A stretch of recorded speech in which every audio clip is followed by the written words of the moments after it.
le fait que la propriété moderne se soit construite sur le rejet de l'esclavage et sur la summa divisio des personnes et des choses, et le fait que cette summa divisio des personnes et des choses, au fond, ne résiste pas à tout un tas de situations très concrètes dans lesquelles, bien évidemment, j'utilise mon corps comme une chose, et évidemment, j'utilise des éléments de ma personnalité comme des choses, et évidemment, ça donne lieu à des échanges marchands. Et donc, bien sûr, l'esclavage est tout à fait indigne, n'est digne que d'être aboli, mais on n'a pas tout dit quand on a dit ça. On prend, je ne sais pas moi, le contrat de travail. Pas le travail à la tâche.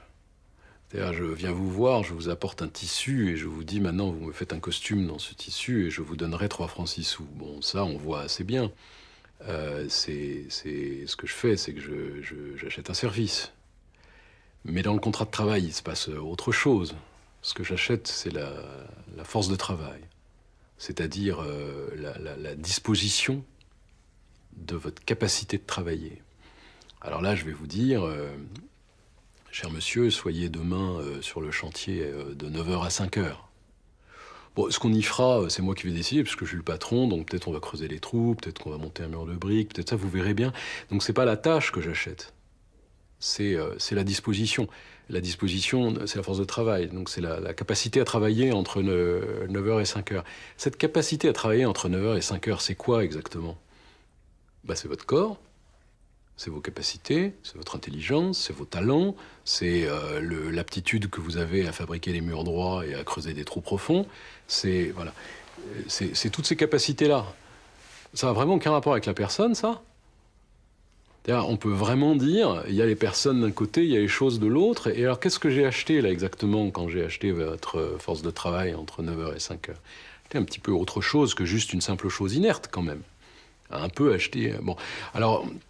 On va dire, ah oui, bon, d'accord, mais alors, c'est quand même très différent de l'esclavage. C'est très différent de l'esclavage. Alors, pourquoi c'est très différent de l'esclavage? Bon, d'abord, parce que c'est consenti.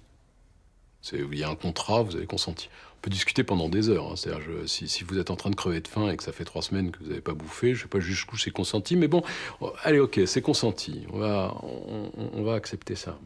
Alors, on nous dit, il y a une autre chose qui est très importante, c'est qu'il y a un terme. Alors, c'était de 9h à 5h. Bon, après, c'est quand le contrat est fini. Et puis surtout, vous pouvez mettre un terme au contrat. C'est vrai que ça fait une énorme différence. Mais ça veut dire quoi? Alors que c'est de l'esclavage pas à temps partiel, mais disons à temps compté. Et donc, j'ai envie de dire, le rejet de l'esclavage et l'élévation de la question du rejet de l'esclavage au rang de grande question fondatrice de notre modernité a permis... tout un tas de choses épouvantables qui étaient possibles parce que c'était pas de l'esclavage, parce qu'il y avait du consentement, parce qu'il y avait un terme au contrat, parce qu'il y avait toutes ces choses-là. Et donc ça allait.